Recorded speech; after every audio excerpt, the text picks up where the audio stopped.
안녕하십니까. 소중한 나 무한 행복 소나무 시간입니다. 여러분 만나 뵈어서 참으로 반갑습니다.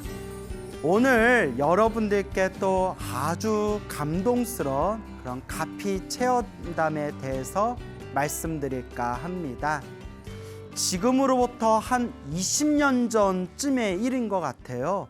20여 년 전쯤에 그 대구에 살고 계시는 원만성이라는 법명을 가진 어느 불자님의 이야기입니다. 그 원만성 불자님의 가피 체험담이 될 텐데요. 이 불자님이 어느 날 집에 있는데 이렇게 전화가 왔대요.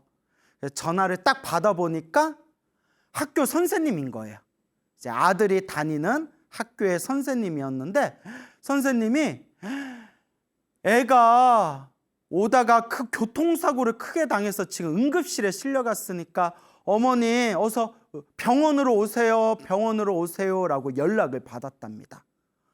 깜짝 놀래가지고 생각해 보세요. 학교에 보낸 아들이 갑자기 교통사고 당해가지고 응급실에 있다는데 얼마나 놀랬겠어요. 놀래가지고 그냥 막 정신이 있는 등 없는 등 그냥 헐레벌떡 이제 응급실로 도착을 했답니다. 딱 와서 보니까 아들이 응급실에 이렇게 누워 있는데 아무런 의식이 없더래요. 의식이. 그래서 그런 이제 뇌출혈 상태에 지금 의식을 잃어버린 거예요. 그래서 일단 급하게 이제 응급수술에 들어갔는데 12시간 동안 수술했대요. 12시간. 엄청나게 그런 큰 수술이었죠. 12시간 수술을 마치고 나서 수술은 잘 끝났대요. 수술 결과는 잘 끝났는데 문제는 애가 의식이 돌아오질 않는 거예요. 그래서 일단 병원에서는 지켜보자. 일단 수술은 잘 됐다. 일단 지켜보고 상황을 좀 살펴보자라고 해가지고 이제 아들이 중환자실에 이제 누워 있고 온 가족들이 그렇게 옆에서 이제 아들이 의식이 돌아오기만을 기다렸다고 합니다. 근데 그렇게 하루, 이틀, 사흘 그렇게 10여일이 지났는데 열흘 가까이 지났는데도 아들이 이제 깨어날 줄을 모르더래요. 아들이. 그래서 요 어머님, 요 불자님이 너무나 울다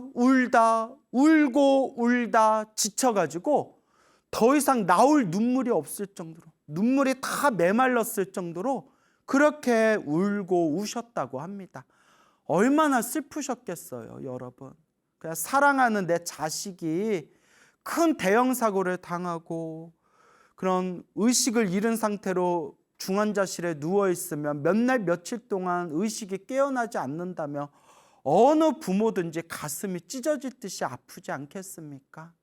참 슬픈 일이죠. 울고 울다 이제 지쳐서 눈물조차 나오지 않는 그런 이제 상황에 하루는 이제 낮에 병실에 이렇게 앉아서 아들 얼굴을 하염없이 바라보고 있는데 그때 어느 여자 두 분이 이렇게 쓱 들어오셨대요.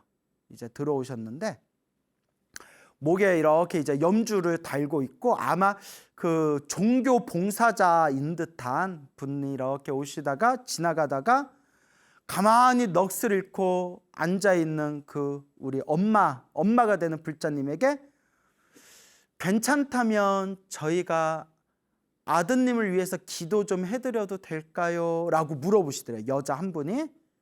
그래서 예, 그렇게 해주세요 라고 대답을 하니까 그 목에 이제 염주를 달고 계시는 그 여성분이 그러면 저희가 기도해 드릴 테니까 어머님은 저 아드님 손을 이렇게 꼭 잡아주세요 라고 얘기하더래요. 그래서 어머니가 되는 요 불자님이 이렇게 아들 손을 이렇게 이제 잡고 있는데 옆에서 그 여성 그 봉사자분들이 이렇게 무슨 부처님 경전 같은 걸 이렇게 기도를 열심히 해주시더래요. 그렇게 기도를 해주시는데 아들의 손을 잡고 있던 요 불자님이 가만히 손을 잡고 있다 보니까 순간 미처 느끼지 못했지만 가만히 손을 잡고 있다 보니까 아들의 맥박 소리가 이렇게 느껴지더래요. 우리가 이렇게 맥박이 뛰잖아요. 그 누워있는 아들의 맥박을 이렇게 느끼면서 순간 그래, 그렇지, 내 아들은 살아있지, 내 아들은 아직 살아있구나, 딱 그 생각이 딱 들더랍니다. 그러면서 자기도 모르게, 어쩌면 자기도 무의식적으로 이미 아들을 포기해버린 듯한 그런 어떤 감정을 가지고 있지는 않았는가, 이제 이런 생각이 들면서 그렇지, 내 아들은 아직 살아있지, 딱 그런 어떤 마음에 강렬한 그런 느낌이 딱 왔나 봐요. 기도를 마치고 난 뒤에 그 병시 밖을 나가려는 그 두 분의 보살님들을 붙들고 그 아까 보신 그 책 좀 주세요, 저 책 좀 주세요 했더니 예, 그럴게 하고 이렇게 책하고 조그만 소책자, 법요집, 우리 불교 법요집이랑 염주 같은 거 이렇게 주시더래요. 그래서 그 책을, 소책자 법요집을 받아서 이렇게 봤더니 거기에 이제 그 사찰 주소가 적혀 있는데 병원하고 가까운 곳이더래요. 병원하고 우리 병원 가까운 곳에 여기 사찰이 있었구나 하고 봤는데, 그 사찰이 한번 가봐야 되겠다 해서 찾아간 곳이 바로 대구에서 아주 유명한 사찰이죠. 그래서 우리 대구의 불자라면 다 한 번씩은 거쳐가 봤을 그 한국불교대학 관음사라는 그런 이제 절이었다고 합니다. 대구 관음사 하면 워낙 유명하지 않습니까? 한국불교대학 관음사. 그래서 답답한 마음에 절에 이렇게 갔더니 노천에 길에 이렇게 이제 길에 이렇게 법당처럼 부처님을 모셔놓고 있더래요.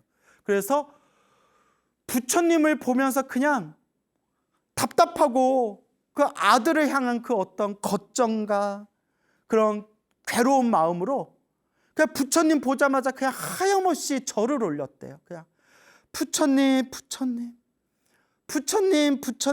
하염없이 절을 올리면서 땀을 뻘뻘 흠뻑 땀이 젖을 정도로 그렇게 절을 올렸는데 대충 1시간 정도가 지난 것 같더래요. 느낌상 1시간 정도가 이제 지난 것 같아서 이렇게 절을 마치고 그 모셔놓은 법당의 그 노천 법당 길 밖에 만들어 놓은 길에 있는 그 부처님의 얼굴을 딱 보는 순간 괜히 마음이 편안하고 뭉클하면서 부처님이 도와주실 거야, 다 잘 될 거야 라는 그런 이제 마음의 평온함이 싹 찾아오더랍니다. 이제 그날로 이제 매일같이 이렇게 절에 가셨대요.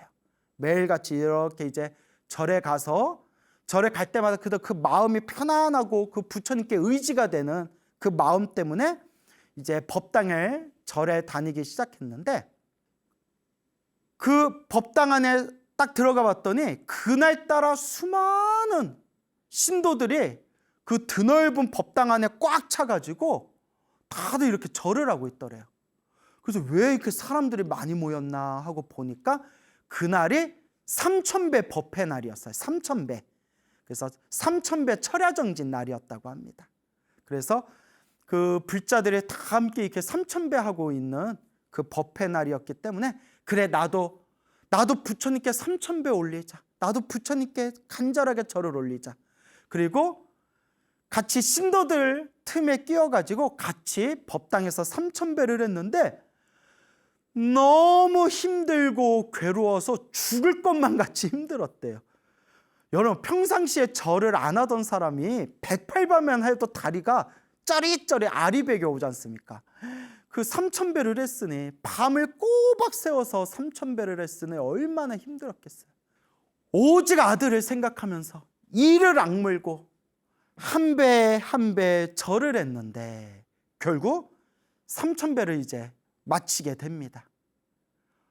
제가 이 이야기를 보면서 느낀 게 어머니는 강하다. 어머니는 강하다.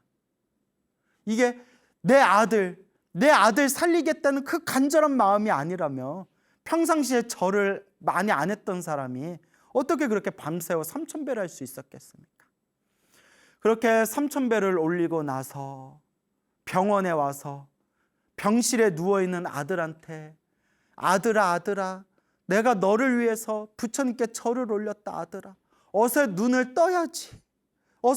떠야지 하면서 아들 귀에 이렇게 속삭여줬답니다. 그날부터 이제 꾸준히 이제 절을 다니면서 성격이 굉장히 밝아졌대요. 막 짜증나고 열받고 괴롭고 답답하고 그 불안했던 마음이 점점 사라지면서 가족들하고 함께 이제 오랜만에 이렇게 미소를 보이면서 여유 있게 웃으면서 대화를 나눌 정도로 마음이 굉장히 편안해졌대요. 기도를 하면서. 그렇게 아들이 의식을 잃고 그렇게 이제 20여일이 이제 훌쩍 지나갑니다. 20여일이 훌쩍 지나가니까 슬슬 이제 병원에서도 물어보는 거예요. 어떻게 계속 병원에 이제 계속 이렇게 아드님 병실에 이렇게 계속 이렇게 누워가지고 병원에 계속 있겠습니까? 뭐 혹은 뭐 집으로 모시겠습니까? 뭐 주변에서도 야 뭐 이제 집으로 그냥 데려가서 집에서 요양하는 것도 괜찮지 않겠나? 뭐 이런저런 얘기가 있을 정도였대요. 이제 서로 다 지쳐가는 분위기였겠죠. 아들은 뭐 이제 수술은 잘 끝났는데 뭐 몸에 어떤 뭐 큰 병이 있는 건 아니고 수술은 잘 끝났는데 그냥 의식이 안 돌아오고 있는 상황인 거예요. 그런 이제 상황에서 10번째 3,000배를 마친 날이었대. 10번째 3,000배. 그 3,000배를 이제 10번을 한 거예요. 3,000배를 10번째 마치던 마지막에 그 마지막 3,000배를 하는데 하염없이 그냥 부처님을 부르면서 마지막 3,000배를 하는데 그날따라 미치도록 더 힘들고 괴롭더래요. 보통 우리가 3,000배 10번 정도 했을 정도면 이제 다리에 힘이 딱 붙고 어느 정도 몸에 인이 박혔을 텐데도 10번째 3,000배를 하는데 어찌나 힘이 드는지 양쪽 어깨에 큰 산을 짊어지고 절 한 배 한 번 절하는 게 그렇게 힘들고 괴롭더랍니다. 그래도 오직 아들을 생각하면서 이 어머니의 은혜를 어떻게 다 표현할 수가 있을까요? 그 아들을 생각하면서 한 배 절을 하면서 이러다 내가 죽지, 이렇게 절하다 내가 죽지 하면서도 그 아들을 생각하면서 부처님을 향해서 3,000배를 하고 3,000배를 하면서 마지막 그냥 입술을 악물고 마지막 3,000번 절을 마친 뒤에 그 자리에서 완전히 탈진해 버렸대요. 그렇게 완전히 이제 탈진을 해서 뻗어버렸는데 그 힘든 몸으로 비틀비틀 걸음을 옮겨서 아들이 누워있는 이제 병실에 또 갑니다. 병실에 딱 가가지고 하염없이 그냥 아무 말 없이 눈을 감고 누워만 있는 의식이 없는 그 아들 옆에 이렇게 앉아가지고 아들의 손을 이렇게 잡으면서 아들아, 엄마가 너를 위해서 3,000배 다 하고 왔다. 아들아 하면서 막 감정이 복받치려고 그러네요. 막 상상을 해보니까 아들아 하면서 아들 손을 잡은 상태에서 그냥 그 자리에서 쓰러져서 보살님이 불자님이 그냥 잠들어 버렸대요. 아들 손 이렇게 잡은 상태에서 그냥 의식을 잃어버리듯이 그냥 잠에 빠져버린 거예요. 완전히 몸이 탈진해 버린 거죠. 그렇게 힘들고 괴로운 온몸에 진이 다 빠진 상태에서도 그 기도를 끝내고 그 누워있는 아들 얼굴 보겠다고 어머니가 오신 거예요. 병실에. 아들아 하고 이렇게 이제 손을 붙들고 잠이 딱 들었는데 갑자기 드르륵 하면서 문 열리는 소리가 들리더래요. 문이 열리면서 누가 쑥 들어오더래요. 누구세요? 하고 쳐다봤는데 세상에 맙소사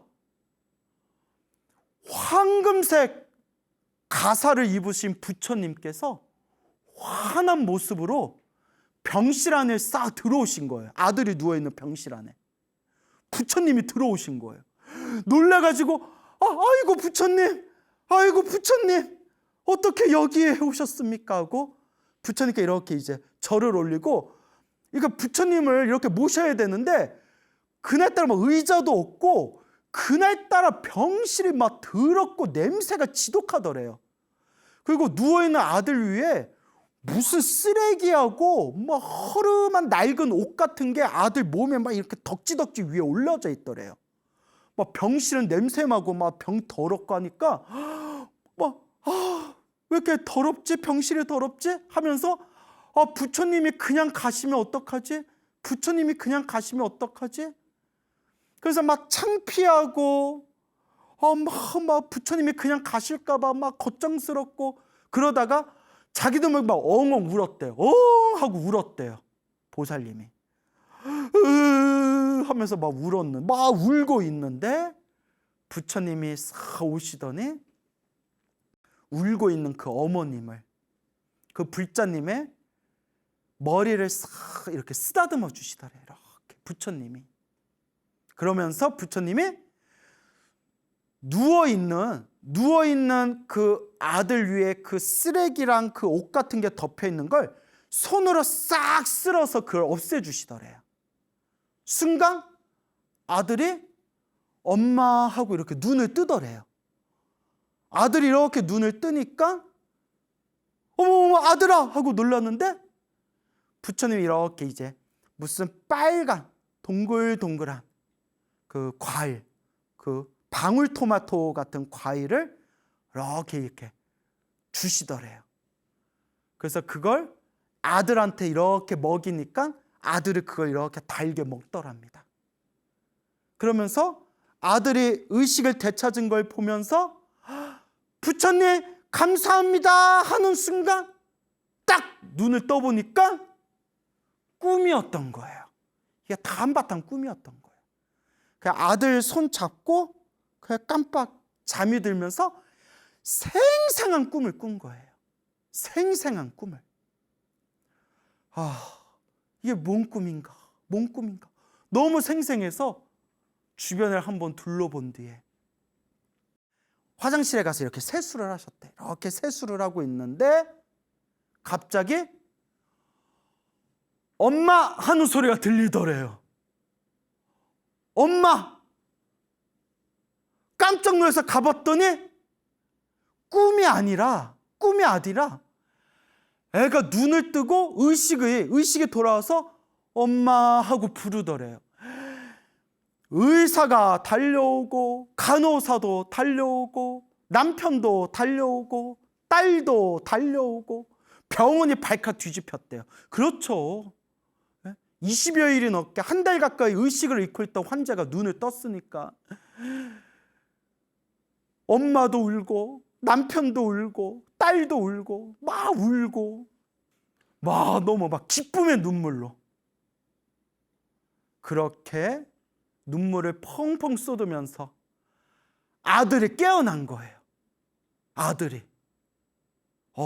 소름 끼친다. 그래서 그 다음 날 부처님께 기도 올렸던 그 관음사 법당에 가서 하염없이 부처님 감사합니다. 부처님 감사합니다. 부처님 감사합니다.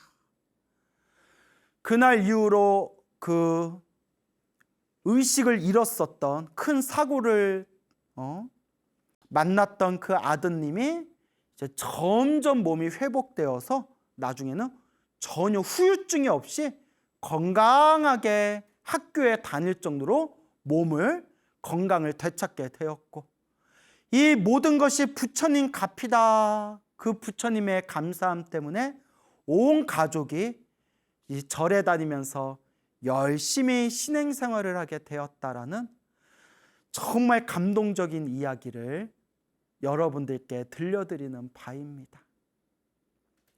정말 어머니의 힘은 강합니다. 자식을 사랑, 그 어머니의 사랑, 그 정성은 정말 이 인간의 언어로는 다 표현할 수가 없을 겁니다. 정말 대단합니다. 그런데 우리가 이렇게 간절하게 기도를 해서 아름답게 이렇게 가피를 받고 아름답게 훈훈하게 마무리가 된 이야기도 있지만, 또 사실 제가 주변에서 또 우리 불자님들과 상담을 하면서 들었던 내용 중에서는 정말 간절하게 기도했는데도 또 결국 그렇게 세상을 떠나보내게 된 그런 눈물 가득한 사연과 이야기도 있습니다. 다만 제가 말씀드릴 수 있는 것은 옛날 우리 선지식들, 그런 연불 수행을 깊이 하시고 또 기도 수행을 아주 많이 하셔서 그런 크나큰 체험과 가피를 경험하신 옛날 옛적 큰 스님들께서도 항상 이런 말씀을 하셨습니다. 혹 큰 병에 걸린 사람이 있을 때 간절하게 기도를 해도 그 큰 병이 낫는 경우도 있지만 결국 그 병으로 인해서 세상을 떠나는 경우도 있다. 하지만 불자들이여 꼭 명심해야 된다. 병자를 위해서 기도를 올렸는데 병자의 그 병이 낫지 못하고 세상을 떠났다고 해서 전혀 기도 효과가 없는 것이 아니고 부처님 가피가 없는 것이 아니다. 오히려 그 기도의 공덕으로 이번 생, 이 인생에서의 수명은 다했을지라도 그 간절한 기도의 공덕으로 분명히 다음 생에 더 좋은 몸을 받게 되었을 거다. 우리 불자들은 이와 같은 과거 전생과 지금 현재의 이 현생과 저 미래의 미래생에 대한 이 3세 인과, 과거, 현재, 미래의 인연법, 인과법에 대해서 우리가 믿음을 가지고 바른 견해를 가져야 된다라고 누누이 말씀하셨습니다. 그래서 제가 알고 계시는 어떤 불자님들 중에서는 큰 병에 걸린 어떤 사랑하는 가족을 위해서 정말 간절하게 기도를 했지만 그렇게 결국 세상에 미련 없이 저 세상으로 떠나신 분들의 그런 이야기를 들은 바가 있습니다. 하지만 제가 그분들에게 정말 당부드리듯이 간곡하게 드리는 이야기가, 설사 그 간절한 기도로 이 병이 사라지지 않았다 하더라도 그 간절하게 부처님을 불렀던 그 연불과 공덕의 힘은 반드시 남아 있습니다. 아마 이번 생에 주어진 인연은 여기가 다인 것이고, 우리 불교는 인연법이지 않습니까? 이번 생에서의 이 몸을 가지고 살아가는 인연은 여기서 다한 것일 뿐이고, 그래도 이 기도와 이 연불의 공덕으로 다음 생에 더 좋은 몸으로 더 좋은 세상에 태어나셨을 겁니다 라고 제가 이렇게 간곡하게 말씀을 드리죠. 또 저는 그런 확신이 있습니다. 반드시 그와 같은 우리 중생들이 다 헤아릴 수 없는 연불 공덕의 가피가 있습니다. 이번 생에 내가 원하는 바가 이루어졌냐 이루어지지 않았냐, 이것의 문제가 아니라 이번 생은 이번 생의 인연법대로 우리가 풀어야 할 매듭의 숙제가 있는 것이고, 그리고 이번 생에 내가 간절히 연불하고 기도를 해서 혹 이번 생에 내가 이루지 못했다 생각되어져도 그거와는 별개로 이미 내 마음 창고에 내가 열심히 기도한 공덕은 이미 쌓여 있는 것이다. 그것을 다음 생에라도 반드시 받게 된다. 이것이 과거로, 현재로, 미래로 끊임없이 이어지고 있는 3세 인과법, 바로 인연법이다 라는 것을 꼭 명심하시길 바랍니다. 그래서 옛적에 어느 노보살님이 계셨는데 그 노보살님께서 절에 열심히 다니셨는데도 사랑했던 가족을 일찍 떠나보내야 했다고 합니다. 너무나 힘들고 괴롭고 부처님에 대한 서운함이라든가 불교에 대한 믿음이 많이 흔들렸는데, 그런데 우연히 보게 된 요 소중한 나 무한행보 소나무 프로그램을 통해서 인과법이라는 걸 알게 되고 인연법이라는 것을 배우게 되고, 이 모든 게 서로가 서로 엮이고 맺어 있는 서로가 서로의 인연의 흐름이라는 걸 알게 되면서, 아, 내가 이렇게 절에 열심히 다니면서 기도하고 복을 지은 것은 그거대로 공덕이 있는 것이고, 또 일찍 떠나보냈던 나의 사랑하는 가족은 가족대로 이 세상을 빨리 또 떠날 수밖에 없었던 인연법이 있었겠구나라는 그런 확신이 들면서 그런 마음에 많은 평화가 찾아오고 부처님에 대한 또 더욱 강한 믿음과 부처님에 대한 불심을 되찾게 되었다라는 말씀을 저에게 직접 해주셨습니다. 맞습니다, 여러분. 저는 절대 제가 말하고 있는 저의 모든 이런 내용들은 다 부처님 경전이나 큰 스님들 설법에 근거를 두고 하는 이야기입니다. 저는 법력이 너무나 짧고 작아서 제가 어찌 부처님의 그 위대한 인연법을 제가 다 이해하겠습니까? 다만 경전에서 하신 말씀, 불교설화에서 전해지는 이야기, 큰 스님들의 법문의 말씀을 통해서 여러분들에게 이렇게 하나하나 짚어드리는 겁니다. 부처님의 가피는 반드시 있습니다. 다만 도저히 우리가 다 헤아릴 수 없는 이 심오한 부처님의 가피는 우리가 생각하는 방향으로 이루어지는 게 아니라 어떤 식으로든 그 가피는 우리에게 공덕으로 오지만 그게 어떤 모습으로 우리를 이끌어 주는지는 그것은 여러 가지 모습으로 펼쳐지게 된다. 이걸 꼭 명심하시기 바랍니다. 부처님의 가피는 분명히 있습니다. 지금 당장 효과가 있냐, 효과가 없냐의 분별과 망상을 일으키지 마시고, 지금 당장 눈앞에 보이는 효과가 있든 없든, 눈앞에 보이는 가피와 공덕이 느껴지든 안 느껴지든 그런 망상 분별도 다 내려놓고 그저 내가 지은 업의 인연은 내가 그대로 받는다라는 마음으로, 그저 업장소멸의 마음으로, 공덕을 닦는 마음으로 한 걸음 한 걸음 닦아 나아갈 뿐입니다. 닦아 나아갈 뿐입니다. 약 30년 전쯤에 있었던 이야기입니다. 30년 전쯤에 그 중국에 어느 불심이 깊은 어느 여성 불자님이 있었다고 합니다. 불심이 아주 깊은 여성 불자님이 있었는데 중년의 나이가 돼서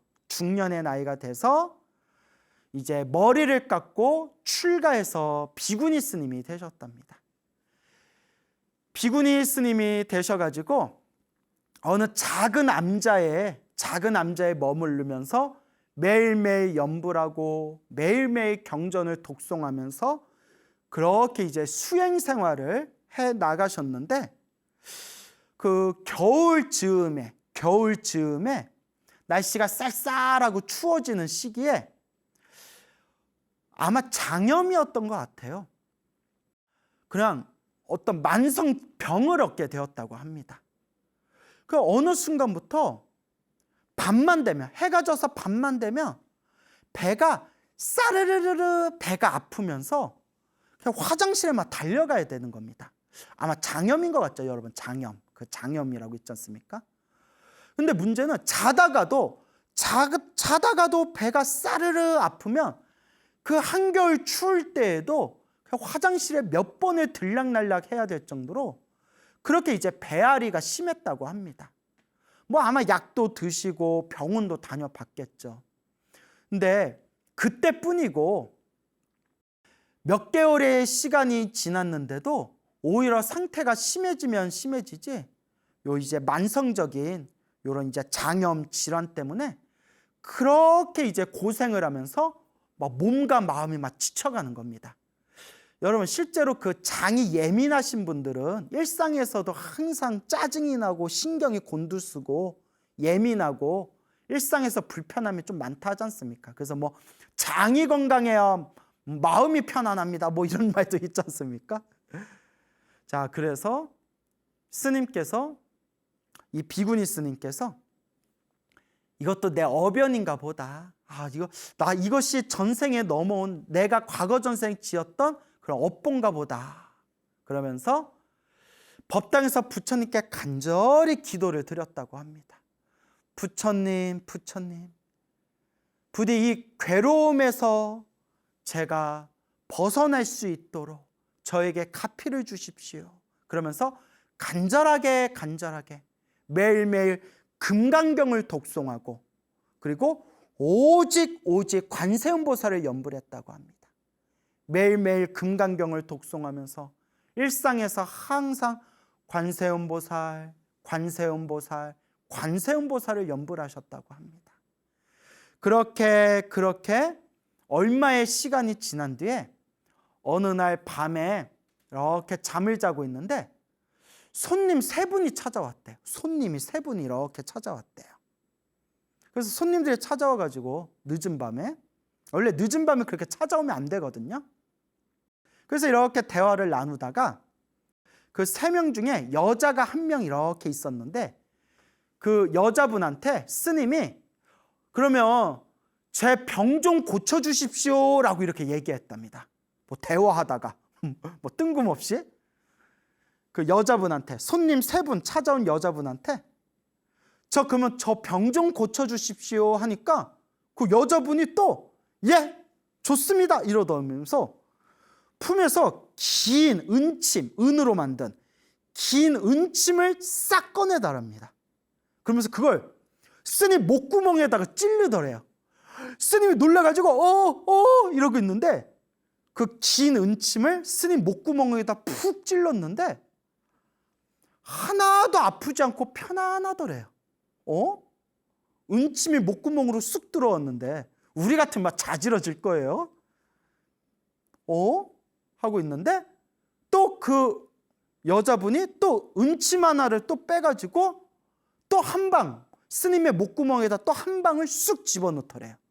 그러더니 자, 이제 다 낫습니다. 이제 병이 싹 사라졌습니다. 하더니 눈을 딱 떠보니까 생생한 꿈이었던 거예요. 희한하다. 뭐 목구멍을 만지면서 너무 생생하니까 희한하다 하고 자리에서 일어났는데 항상 밤이면 배가 싸르르 배앓이를 했는데 너무 몸과 마음이 편안하더래요. 몸과 마음이 너무 편안하더래요.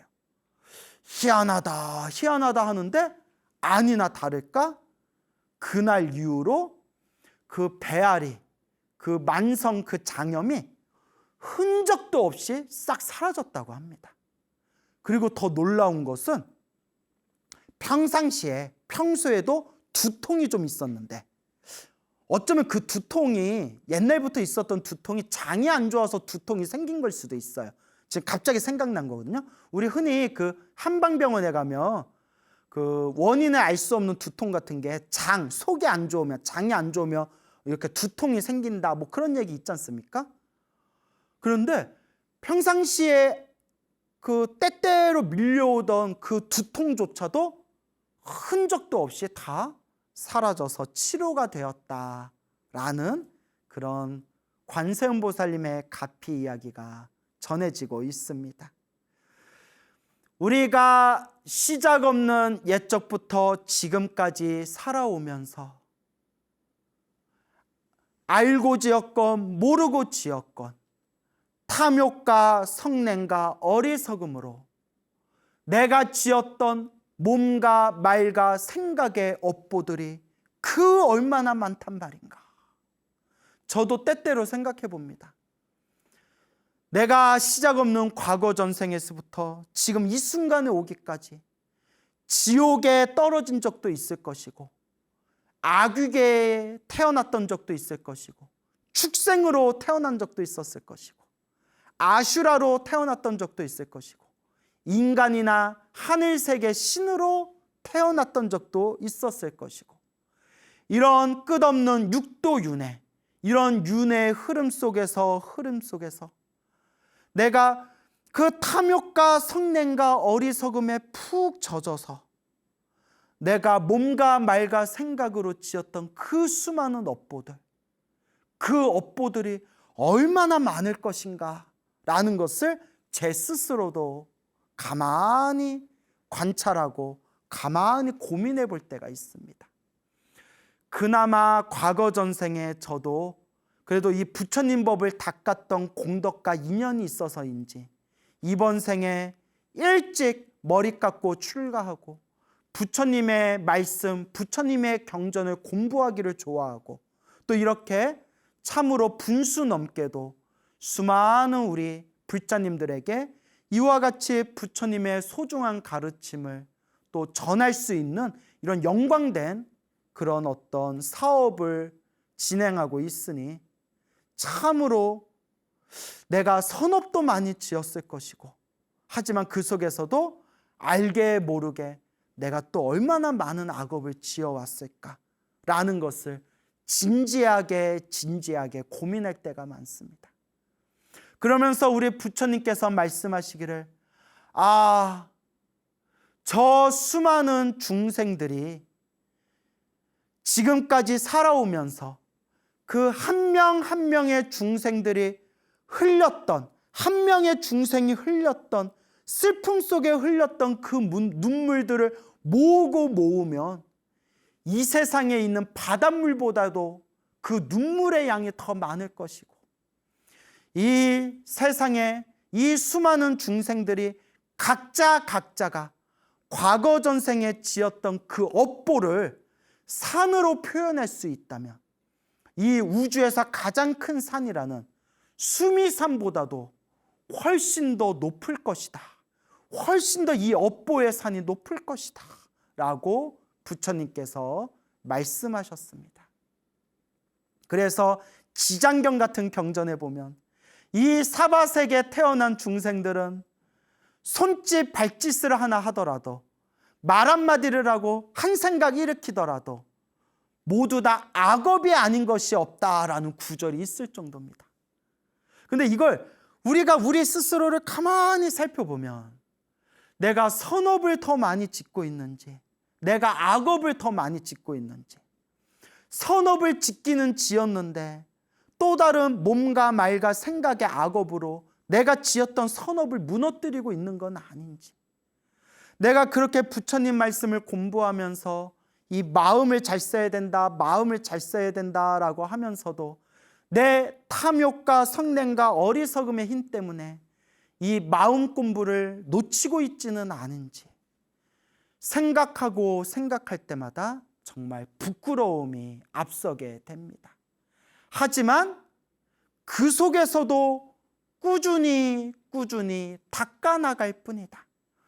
우리 거룩하신 석가모니 부처님도, 우리 과거에 출연하셨던 수많은 저 위대한 부처님들도 원래는 우리와 똑같은 중생이었는데, 우리와 똑같은 그 찌질하고 탐욕과 성냄과 어리석음이 가득한 중생이었는데,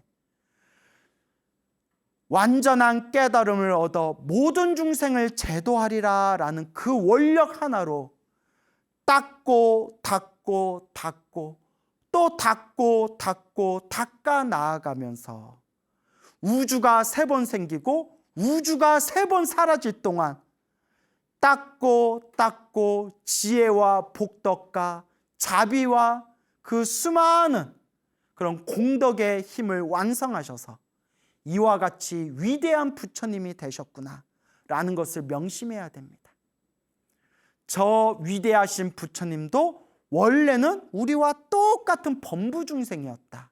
하지만 저 부처님들은 닦고 닦아서 그 지혜와 복덕과 공덕과 자비를 완벽하게 완성하셨기 때문에 저렇게 위대한 부처님이 되셨고, 우리도 이와 같이 꾸준히 닦고 닦아 나아가며 우리도 언젠가는 저렇게 위대한 부처님이 될 수가 있을 것이다 라는 것을 우리 불자들은 꼭 명심해야 될 겁니다.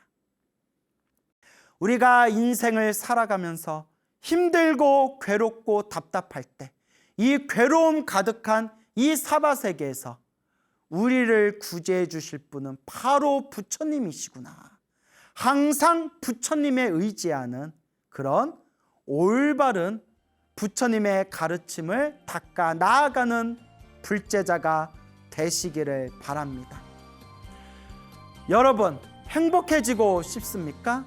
행복한 삶을 창조하고 싶습니까? 복을 지으십시오. 선업을 지으십시오.